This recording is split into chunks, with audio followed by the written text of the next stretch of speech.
Hello and welcome to this Linkability webinar, where we're going to be focusing on events and their importance in your marketing. I'm your host, Lynnaire Johnston. I'm the author of Linkability for Powerful Strategies to Maximize Your LinkedIn Success and the co-author of Business Gold, the world's first book about LinkedIn company pages. Here with me today are my fabulous fellow team members, Cher Ferguson and Gillian Moore, and you may well see them show up in the comments today. If you have questions for me at the end of my presentation, please do drop them into the comments and I'll be sure to answer them at the end. Thank you very much for joining us today. It is a real pleasure to have you here. And I'm particularly pleased to be talking about events today because of the hubbub there has been in this last week since it was revealed at the weekend that LinkedIn is trialing using ChatGPT to draft posts for premium members. Well, as you can imagine, there's been a great deal of controversy, a lot of negativity about that in particular, and I can certainly understand. I've posted about it a couple of times myself, so I won't talk about it in great deal here today. But suffice to say that there is concern that it has the potential to wreck the LinkedIn feed and drive away active members. So it means that people will have less trust in those that they see here on the platform because their content may be suboptimal, and then we need then to look at ways to develop that trust and authentically share our knowledge and expertise. Now, one of those ways, I believe, is LinkedIn events. So far, AI hasn't been able to replicate video, at least. And so when we show up here, we are still who we say we are. Of course, that doesn't mean that AI might not have been used to create the content, but not here and definitely not today. So while you're watching this, I'd like you to keep an open mind about how events might be included in your marketing so that you're ahead of the 8 ball. Because make no mistake, you are going to find that there will be changes in how we go about reaching our target audiences. So let's start today with the new features that LinkedIn has launched in the last year the last 6 months anyway, from the beginning of the year, to make holding events easier and better to market. So let's look at those, and there are 6 of them. Now, the first is the new look activity page. Now, this isn't strictly speaking just for events, but I've included it today because it's my favorite new feature when it comes to events.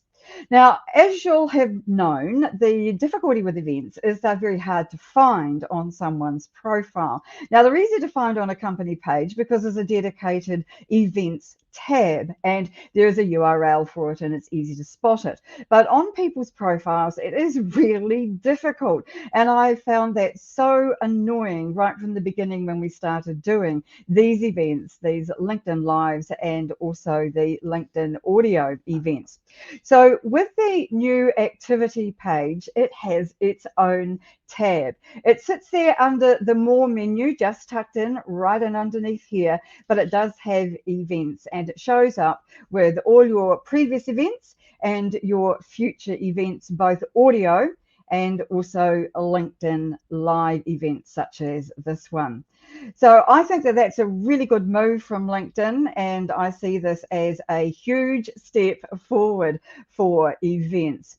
Of course, as you know, pages have always had their own page for events, and that's really accessible. And now this will be too. This rollout hasn't yet been completed. A lot of people still don't yet have the new activity page, but it's on the way.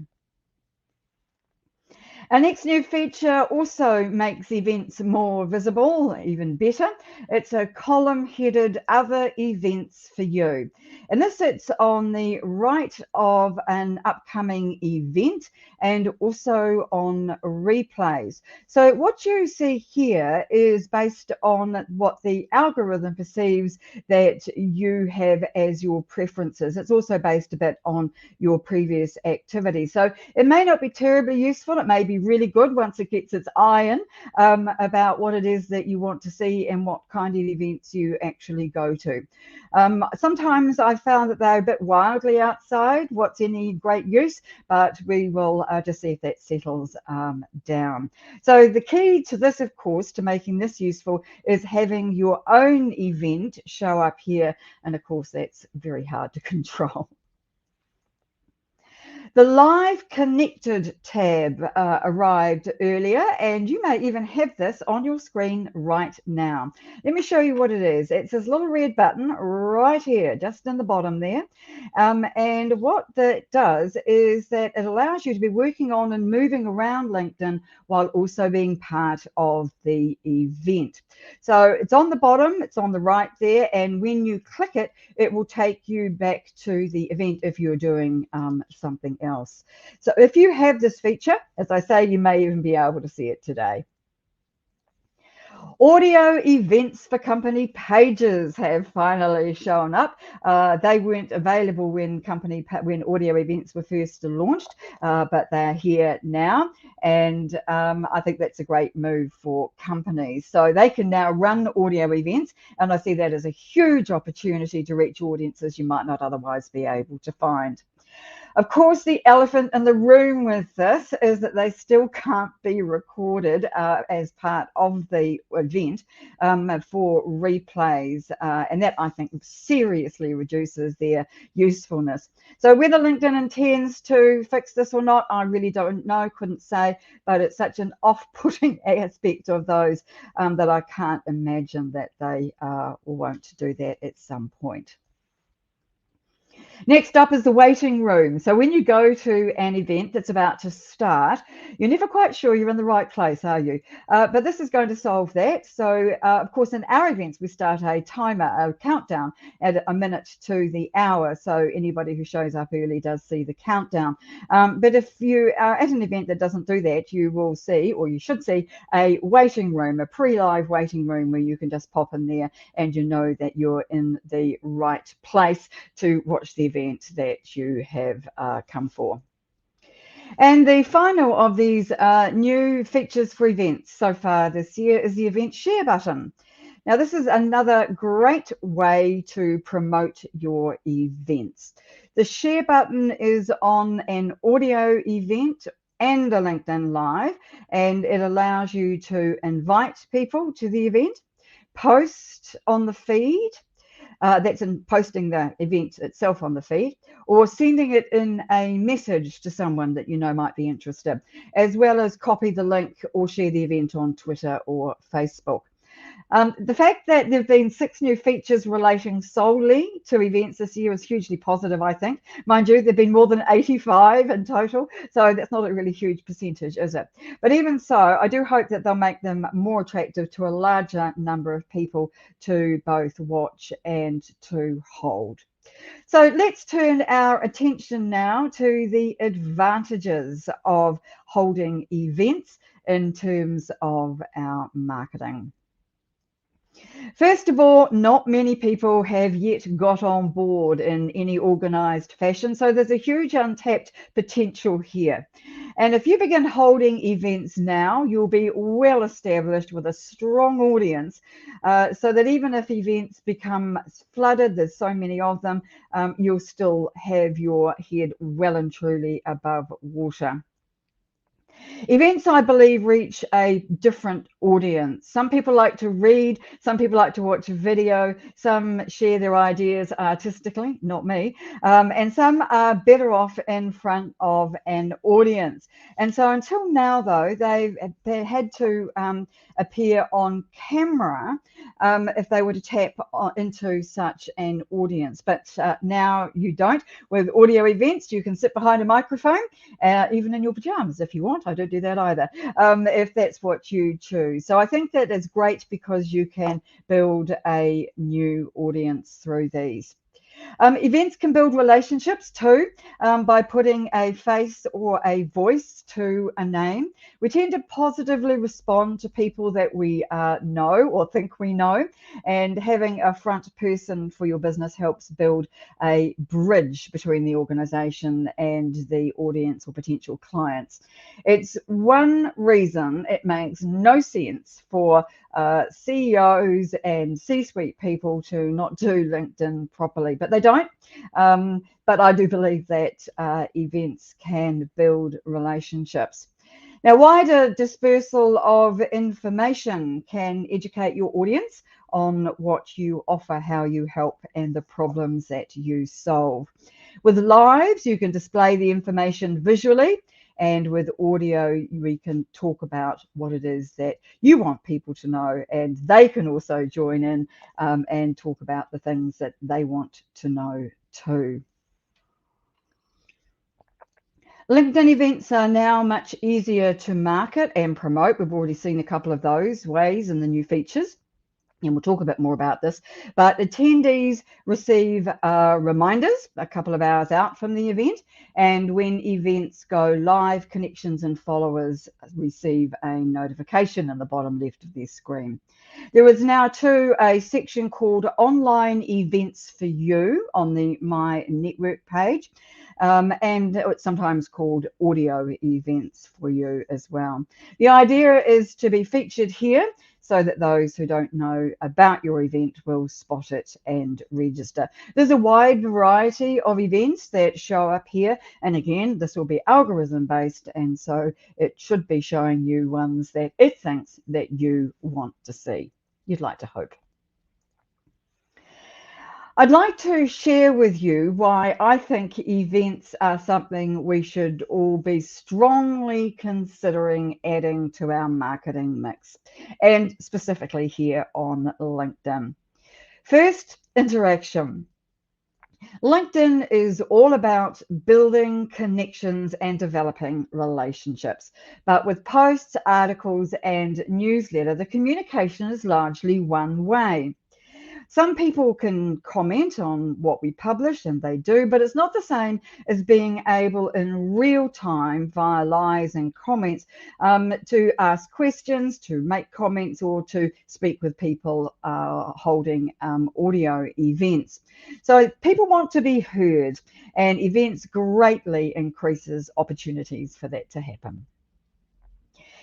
Hearing from the CEO. Imagine if the CEO of a company you're thinking of doing business with was to hold regular town halls where they take questions from the audience and discuss projects that they're working on at the moment. They might share market industry news or something that's new that's happening for their company, talk about team members who've made a significant contribution, and generally be accessible to customers and clients. If you were a potential customer and were impressed by the CEO, you might very easily decide to sign up. Of course, there are risks in doing this, but none that can't be managed. Hearing from experts. Sharing expertise and knowledge is an excellent way to build thought leadership and influence. A regular event featuring different industry experts, something that we do, would be a draw card for existing and future customers. It would also help educate potential customers, thus moving them further along the sales path for you. This would have a positive spin-off for the company and the expert. Answering questions in real time. We all get sick of not being able to get an answer to a question simply and easily, even with Google searches and customer services, those bots that you often see. But if you were to hold Ask Me Anything sessions, customers with and without questions could come and seek answers. Again, this willingness to front up publicly would make a big impact on customers. Every time you hold an event, it's a branding opportunity, from placing your logo on the event image to having it show on the screen during a live. Branding opportunities are everywhere, and you should be taking advantage of them. Visual lives, one of the reasons that we first looked at doing particularly lives was because of how visual they are. You see that the first thing everyone sees on your profile is your photo, and we automatically gravitate towards images of people. So it follows that moving images of people, i.e. lives, would hold the same appeal. Of course, because this is a professional platform, it's important to be professional on your lives, but the audio format seems a little more informal, and we'll talk more about that shortly. And low barrier to entry. LinkedIn makes holding lives and audio events free for members who have any kind of account. However, there is a third party involved with holding lives like these, usually Restream or StreamYard. And if you want to access more than just the basic functions, then it does cost a small amount. However, we find it's very reasonable, much less than the cost of Zoom webinars, and it's a worthwhile investment if you're planning to hold lives regularly like we do. It also makes sense to set them up properly, and our experience with this is that it can take a bit of time when it is new to you. We've recently started doing training sessions for people who want to set up LinkedIn Lives and to really help them get to grips with the technology involved, because believe me, it's not easy. Audio events, though, are much easier. You just show up, click join, 15 minutes to the start time, and you're backstage ready to go. It's really simple. Repurposing your content from lives. And when we do our events, we repurpose the content as much as we can. So examples might be that we write text only posts from, say, the transcript of this. We might do image posts, take a couple of slides that I've shared and turn those into image posts. We might sometimes turn it into an ebook. We've done several of those, and they are in the featured section on my profile and are free to download. We often do articles about them, and of course document posts, again with the slides, or video clips. There are unlimited opportunities to repurpose your content if you want to from your events. Let's have a look now at the advantages of audio events, and I've already mentioned a couple of these. The ease of hosting them is one of the reasons that I particularly like these. You can do it from desktop or mobile, although we've had issues with a desktop, and so I just prefer to do it on my phone. It's nice and easy. We also like how easy the events are to host and to move people between the audience and the stage if you've invited people to speak. We also like that everyone can see everyone else attending audio events and can message them or connect with them if they choose, because networking at events is something that I don't mention a lot, but is something a lot of people do. They come to events to meet new people and find new connections or people they want to get to know, and I think that's a great idea. As a host of an audio event, you can see who's attended simply by going to the event in your profile.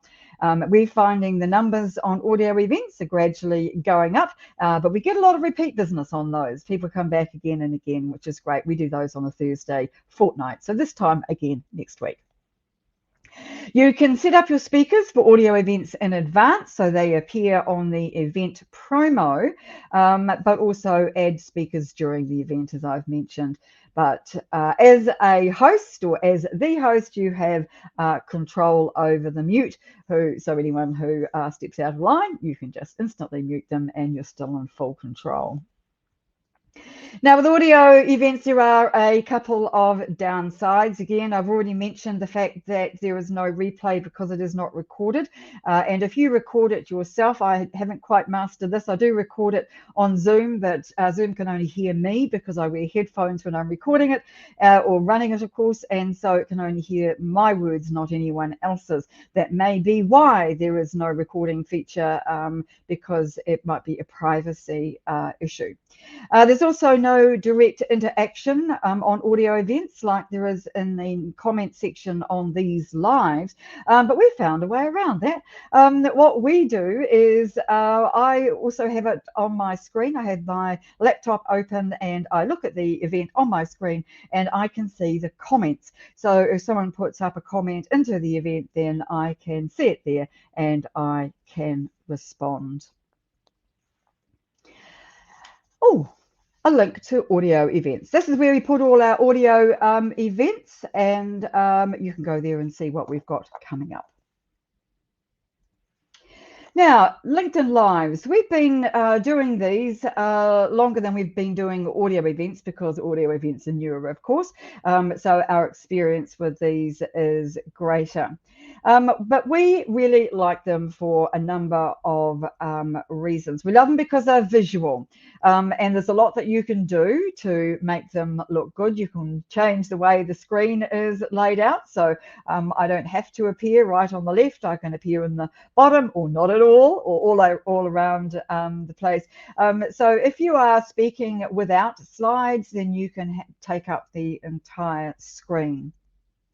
You can add music. You saw that, or heard that rather, at the beginning, if you heard the countdown. And we include that and a countdown so the early arrivals, as I say, know that they're in the right place.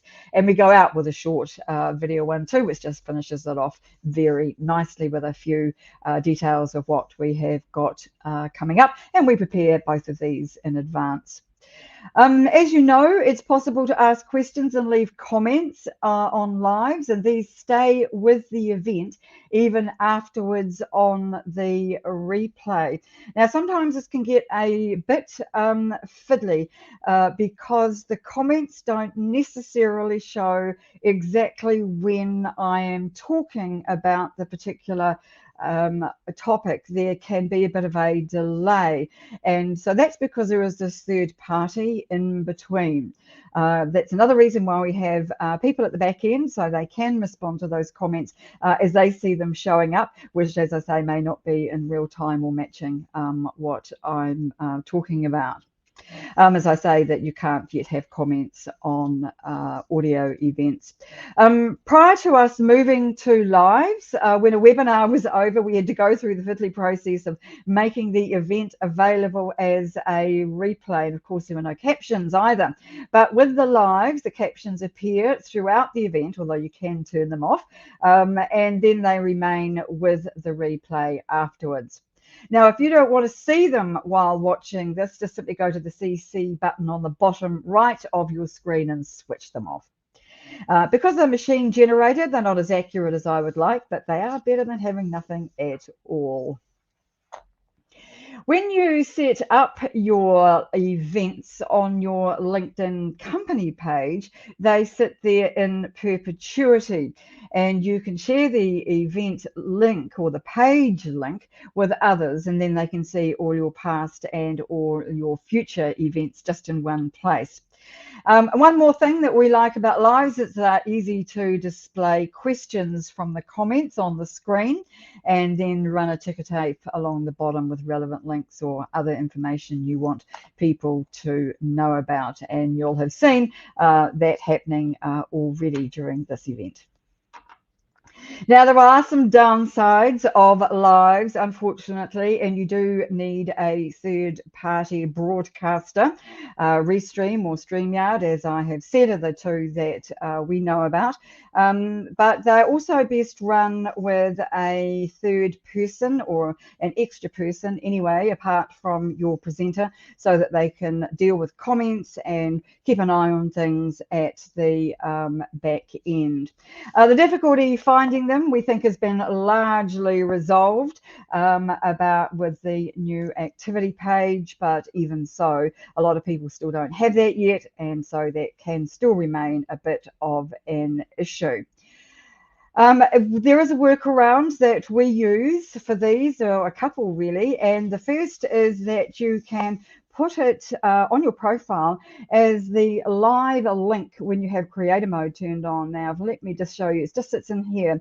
You can choose the text for this as well. So you can see that that text there is inviting people to attend this particular event. And when the event is over, I will remove that and put up a link to our next event next Thursday. So that's a really good way to be able to show people where it is, and they can then easily find it. And the other thing that we do is we also make sure that it goes into the featured section. And I think that that's a really sensible thing to do in any event, really. Lives from your company page, and also now with the new activity page, build up into a nice little library of events, and people can look at them at any time. So I do think that there are some really positive moves around having lives and why you should use them in your marketing. The question that you'll be asking yourself is, which one am I going to choose, a live or an audio? You may really already have figured that one out, because your choice will depend on quite a number of factors, many of which I've already mentioned. But lives definitely have more traction with audiences than audio at this stage. But as I say, we're building a really good solid audience of people who attend our audio events, partly I think because they can be doing other things. They're not dependent on having to look at it. All they have to do is turn it on their phones, pick up their headphones, and away they go. They can be doing anything while they are listening to a live. And I think too, the lack of a replay is also a limiting factor with audio events, but still they haven't even been here a year yet, or it's very close to probably a year, and so consequently I think we will see more uptake of them in the months ahead. Now, if you're going to the effort of putting an event together, you need to promote it if you want people to attend. When you set up your event on LinkedIn, it has its own URL, and you can use this to invite and attract people to your events, and you can do that by sending them DMs or direct messages if you want to do that. I've already mentioned that LinkedIn does its bit by adding lives and audio events to the My Network page, and of course to the My Activity page, or the new activity page. But even so, I would certainly like to see more promotion of events happening.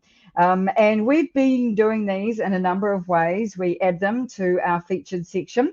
But here's the key to this one. Don't forget that it's there and remove it afterwards, because nothing looks worse than a profile that is out of date. So do remove it once your event is over, and either replace it with something else or add something new. Of course, when the event first goes up, it creates a post all of its own, and then you can reuse that one by just adding the link to it, or you can write other posts, which is what we also do, so they don't contain the link. Of course, with LinkedIn, you'll know that if you put a link in a post, it does reduce reach. So we tend to put the link in the comments, and that way too, you don't see the preview of the event show up here as an image on the post. You can add something else. So yesterday, for example, I did a video about today's event and ran that with the text, and then put the link in the comments, and that seemed to work reasonably well. Another place to promote your events is your newsletter. We have two, one from my profile and one from our company page. We put our upcoming events in both, and you can add as many details in this as you wish: a full description, the image if you want to, the registration link, photos of speakers, all of those kind of positive things. We also promote our events to our email list. via MailChimp. We do that and generally get a very good level of uptake with that. And it's always possible to add them to other external marketing, such as your website, your other social media channels, your email newsletter, your blog, etc. So anywhere really where it makes sense to market your events, that would be a good place to put them. All right, so in the past, events have taken time, they've taken resources, and they've taken a lot of money to put them out of the reach, really, of most small businesses and solopreneurs. But I believe that with LinkedIn events, those barriers have largely disappeared. There are no venue hire costs, no catering to organise, and any other of the myriad tasks associated with holding in-person events just disappear. Certainly there's a cost, a small cost to lives, but it's very low, and it's less than the monthly cost of a Zoom webinar subscription. And you also don't need a paid LinkedIn account either. Yes, they take organisation and preparation, but no more so than anything that you would usually do for an event. So I believe that now that there's an option between the visual lives and the audio events, it gives us all a great deal more choice. I think what you decide in terms of your event choice will be determined by how much effort you want to put into it, whether you want to go to the effort of a presentation like this and invite lots of people. But we prefer to do both kinds of events because we think that each has its own unique audience. On top of that, with LinkedIn's continuous improvements of its event features, we confidently predict that events will be added to many more organizations' marketing toolboxes in the next few months. If you are not yet connected to me or do not follow me on LinkedIn, as odd as that may be, please do. Now, send me a connection invite. I always like to connect to people who make the effort to come to our events. And I really do appreciate the fact that you have spent the time here with us today. And if you are serious about LinkedIn, I then invite you to have a look at our Linkability members community.